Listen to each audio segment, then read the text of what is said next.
na post possible nating makita, no? Tignan natin kung paano nga ba magte-train out yung ganitong lineup for the both teams natin ngayon. Alam, pa-mute nga ako. Diba? Grabe, men.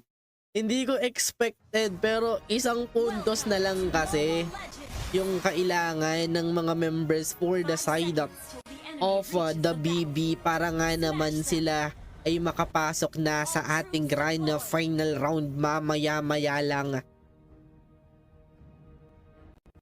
Pero so far, tamang jungling lang. Pero men, gusto kong makita yung skill effect ng bagong skin ng isang Emon ngayon. Pero kahit pa, ang ganda niya, no? Ang ganda ng Emon skin. Tignan niyo naman, guys. Makikita niyo talaga literal yung mga buto na tawag dito, binibitaw niya. Pero ngayon, mukhang kahit pa paano wala pa namang ganap sa ating mapa. Disiplinado lang naman na dito for the both teams natin. Pero still, posibleng mahirapan talaga sila dito sa isang Orlot na meron si Bini Cutie Pie. Kasi alam naman natin men yung mga panunusok ng isang Orlot dito. Pero still, meron kasing Florine, si Kiyomi with that with that Florine men was possible. Napakahirap kasi ng global presence ng kanyang healing ability, no?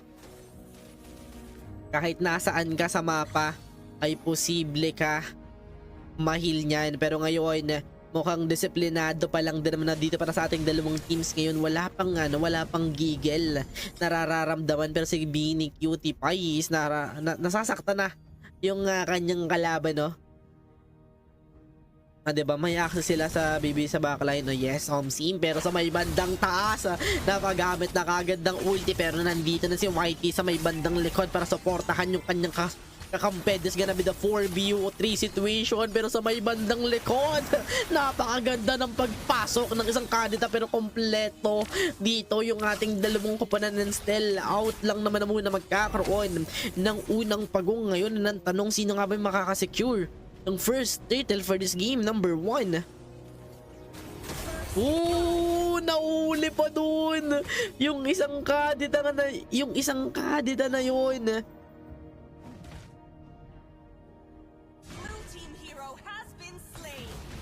Doon ibang klase yung pinakita ng mga members for the side of the BB, but still yung pagong ay mukhang nasa kanila na nga ngayon. Final slash coming from that Arlot. Mukhang si Kiyomi pa yung tutumba and mukhang libre nilang makukuha yung first title for this game, number 2. And ang ganda ng pagkakapok, akala nila patay na. No, hindi pa, may available na passive pa yung isang Aurora doon. And akala ko nga mababurst down. O nga pala, nakalimutan ko na may passive nga pala yung isang Aurora pag na-burst down mo. And ito yung mahirap, men, para sa mga members ng side ng Sinister Aurora. Even though ang dami nilang pang burst, ang dami nilang scaling heroes ngayon. Pero yung problema kasi, ang ganda ng lineup for the BB for the early game. Kasi pag hindi na workout ng BB yung ganitong lineup as early as possible, posibleng magkalugian and posibleng lumamang, knowing na si Thea yung magiging gamit-gamit niya ay Layla, no? Layla kasi yung gamit-gamit ni Thea ngayon. Pero tignan natin kung paano nga ba talaga sumabay yung mga members ng side ng Sinister Aura. Kasi nga naman, disiplinado talaga yung ginagawa nila. Pero mukhang si Tela, pero men, hindi pala. Kiyomi pala yung kanilang magiging punteriya. Mabilis na pinatumba yung lason talaga na meron. Yung isang saver ngayon, siya talaga yung nagdadala sa mga members ng side ng BB. Mukhang may mga lason pala dito na pwedeng ilabas yung dalawang teams press ngayon. Disiplinado lang naman na dito para sa mga members ng side ng BB. Alam nila kung kailan at kung kailan sila hindi papasok. Kasi nga naman, hinihintay talaga nila yung ulti, yung availability ng ulti na meron. Yung isang saber, and alam din nila kung sino yung uunahin.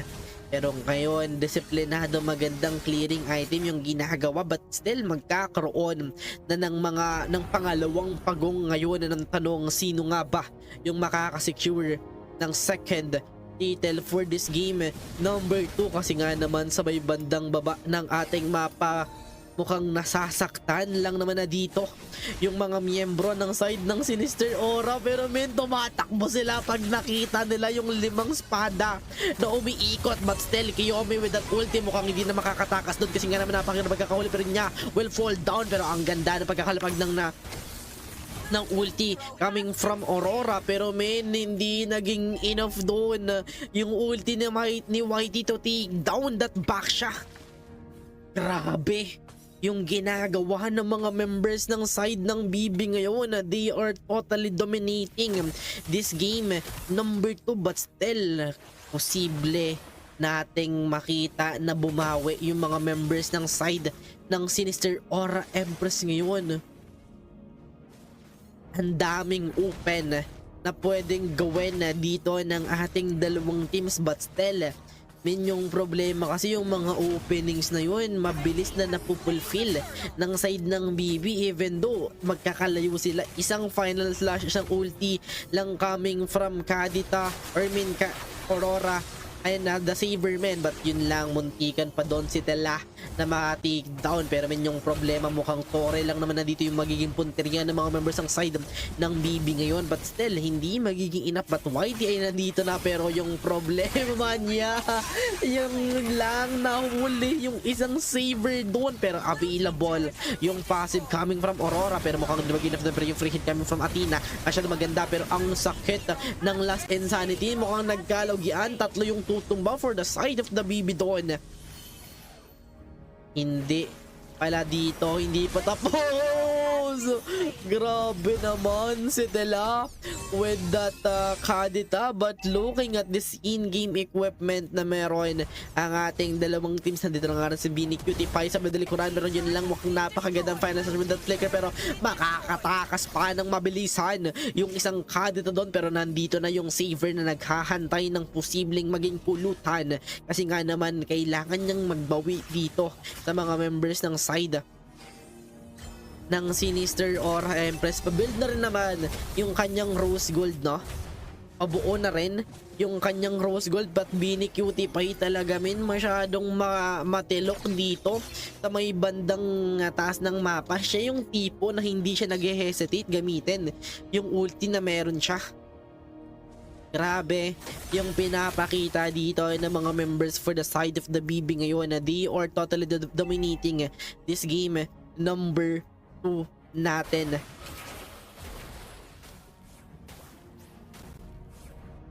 Pero magkakaroon na si Rata scorer, yes. Nagkakaroon pag 7 kasi yan eh. Pero pag nag 8 na yan, okay na yan. May onting bug lang. Pero guys, grabe dito yung kailangan gawin ng mga members for the side of the VB ngayon. Kailangan nilang maselyuhan as soon as possible kasi pag tumaba pa ng sobra yung isang Layla, dito talaga sila posibleng mahirapan. Pero kahit pa paano mabilis na makukuha yung level 3 title. Pero men, si BOB sa may bandang likod, siya yung may iwan ng mga members ng side ng Sinister Aura, pero tumatakbo si Whitey ngayon. Saan ka pupunta? Hinahabol ka na ng 4, pero mabilis na makakatakas sa mga members ng side dito ng BB. Grabe yung pinakita nila, pero paano nga ba talaga mababawi ito ng side ng Sinister Aura ngayon? Yung ate Athena train mo na, pero men si Athena ay hindi pa natin nakikita. Yung motor niya dito ay kailangan pang painitin yung mga makina na meron. Wala kayang humarap sa CNES, hindi masyadong nagiging enough kasi men every time na humaharap yung Sinister Aura, tignan nyo naman, napakaganda pagkaka-slash doon coming from Bini Cutie Pie, pero mukhang di mag-enough kasi nga naman yung mapamamarel coming from Lila, masyado masakit and mukhang tamuntikan pang ma-take down yung isang X-Burg and mapapatay niya pa yung isang backshot. Pero Bini Cutie Pie lang naman na doon yung tutumba sa kamay ng Kadita, but still mukhang makakatakas pa nga din naman na dito yung isang Aurora. Nagkakalugyan, nagkakaroon ng bawi for the members of the side of the Sinister Aura Empress ngayon. Grabe dito yung dalawang teams natin for this game number 1 or game number 2 rather. Ayaw magpatalo ng dalawang koponan natin ngayon. Ibang klase men yung pinapakita tournament yun kaya yes guys, tournament nga pala to ng Ryza or ng Invictus tournament ano. Pero level 1 Lord ay nandito na. Ay, hindi si ay, hello po, Madam Gracia. Ayun. Kailangang mag-flip top o hindi naman, sakto lang, pero tignan natin kung paano nga ba talaga magkakaroon ng bawi yung mga members ng side ng Sinister Aura Empress kasi nga naman mukhang matatanggalan ng Ferrari Armor yung isang X-Borg doon, pero men yung Kadita para siya nagamit ang Karnatun, pero si Kiyomi yung nagiging punteriya, pero siya yung unang tutumba sa may bandang likod and mukhang dalawa kagad yung mapipitas doon sa mga members ng side ng Sinister Aura natin. And ito na nga ata yung chance ng side ng BB para kunin yung level 1 Lord ng libre. Diba? Grabe dito. Pero napaka-motivational ng sinabi ng Boss Israel. Sabi niya, di ako pumasok sa work, mapanood ko lang kayo. Ganun siya ka-dedicated na suportahan kayo, diba? Diba, boss? Diba boss Israel, ganun ka ka-dedicated na supportahan, pero tignan nyo naman na paggamit ang kakagad ng ulti profile na siya paggamit ng Ranaswell, pero yun lang mukhang hindi magiginap yung kakunatan or kasakitan na meron si Bini Cutie Pie para nga naman i-take down, pero flicker out lang naman na doon. Pero men, eto na si Biobi, hinahabol yung dalawa pero siya pa yung tutumba doon. Oh my god, yung ginawa ng Aurora na nalapag niya yung Frigid Blazer na meron chance still na take down pa rin nila yung isang X-Borg doon. Eh seryoso, gising ka pa Maro? Yes, Sim, gising pa rin talaga, pero may napakaganda Whitey will fall down na nga ata sa kamay doon ng isang backshot, pero may tumatakbo lang naman na dito yung mga miyembro for the side of the Sinister Aura Empress natin ngayon. And sino nga ba dito yung makakasecure ng game? Paano nga ba to madidepensahan ng mga members for the side of the BB natin ngayon? Grabe dito yung ginagawa ng ating dalawang teams. Disiplinado depensa lang din naman na dito for the side of the BB natin. Ay guys, yung prize pool pala neto sa mga kakapasok lang, yung prize pool pala neto is 900 diamonds. Sponsor po tayo dito ni Madam Barbie Shop. 900 diamonds for the players po, no? Sa mga players po na maglalaro. Just and siya mga gusto rin guys bumili ng in-game items like Starlight, skins, diamonds. Message lang kayo sa Facebook page ni Barbie Shop guys. Message lang kayo sa Facebook page ni Madam Barbie. Yan. And looking into the in-game equipment na meron ang ating dalawang teams ngayon, tignan nyo naman kung gaano. And shoutout din pala kay Lelay na nanonood din sa gilid-gilid. Ayan, kay Lelay, yung organizer ng MBL. Pero eto na naman yung paghahampas, pero yung wasiwas walang tinamaan doon, coming from that Arlot ngayon. And still tumatrabaho lang naman na dito si Whitey, nagkakaroon ng magandang pwestuhan. Each bias, each yon 900 diamonds each para sa mga mananalo, 'di ba?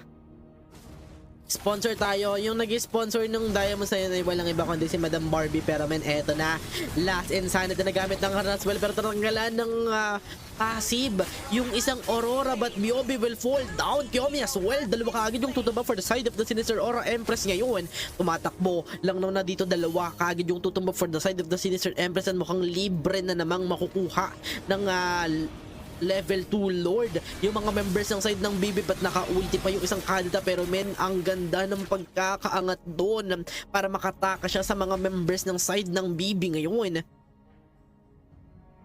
O diba? Ako pa hahamunin mo, kaya kong maging pahinga mo kahit pagod din ako, Sim, diba?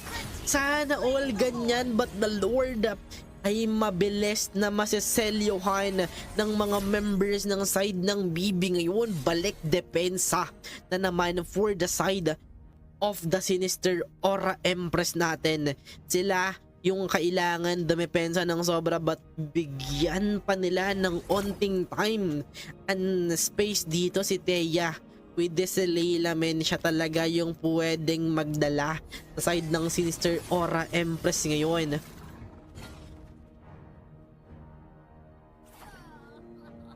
Diba? Grabe dito, men.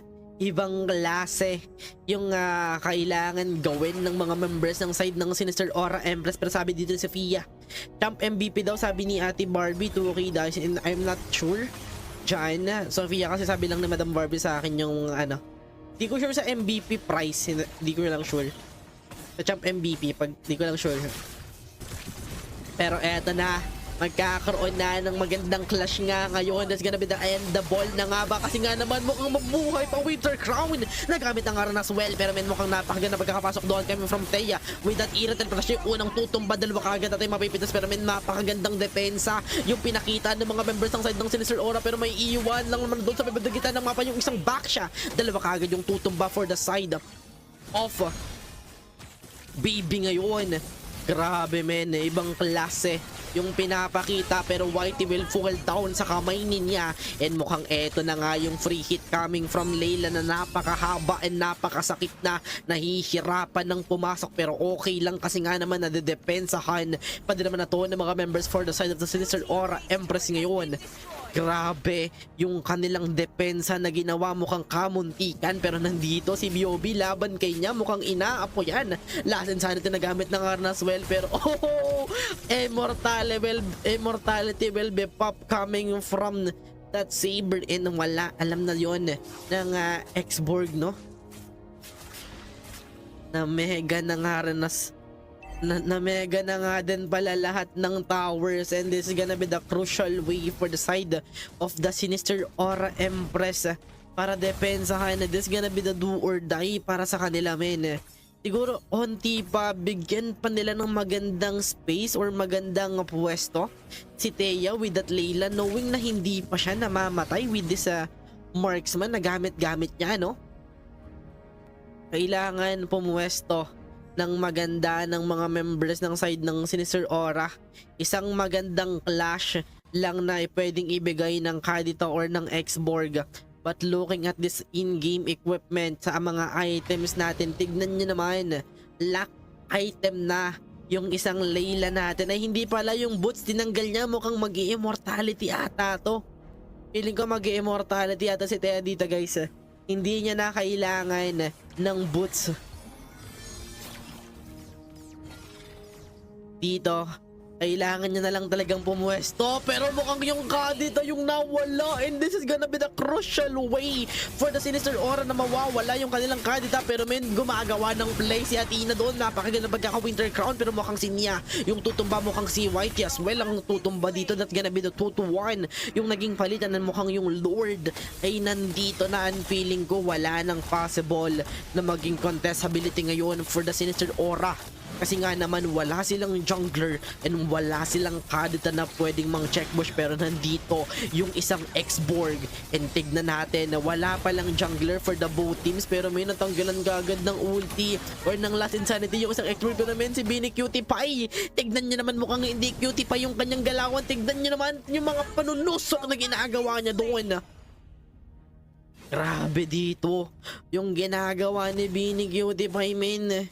Mukhang grabe yung gigil, yung mga pindot na ginagawa niya dito sa sabi ni Renzo. Go Layla, di ba? Masyadong malupet yung mga ate girls nyo. Pero paano nga ba to? Almost 9-10 minutes. Bilis pumindot ng Bini na yan. Kaya nga masyadong akala ko Lancelot, Arlot lang pala. Pero eto na, that's gonna be the endable na nga ba for the members of the side of the BB. Pero yun lang, mukhang si Layla ate yung unang magtutumba, kasi nga naman immortality will flop na nga kagad doon para sa kanya. Pero endable na yung magiging call, and that's gonna be the 2-0 for the side of the BB ngayon. Grabe, men, ibang klase yung pinakita ng side ng BB for that game. Number 2, 2-0 na dito yung score natin, and mukhang magkakaroon ng magandang tapatan na Thunderclap laban sa mga members ng side ng BB dito guys. Tira na final round na, last best of 3 na for this tournament ngayon. Nandito na tayo sa punto na pag kayo yung nanalo, congrats, malala talaga yung mararamdaman nyo. Pero match result muna tayo guys. Tignan nyo naman. Ay, akala ko MVP si ano. Akala ko yung MVP si Bini Cutie Pie. Hindi pala. Si Arlot, si ano pala. Si Baksha pala, natahimik lang sa gilid na gumugulong-gulong lang. Hindi ko rin expected, no? Hindi ko rin expected na magiging ganito yung magiging lineup or magiging ganito yung result. Akala ko talaga si ano, pero ang ganda, ang galing dito ni si Kuera.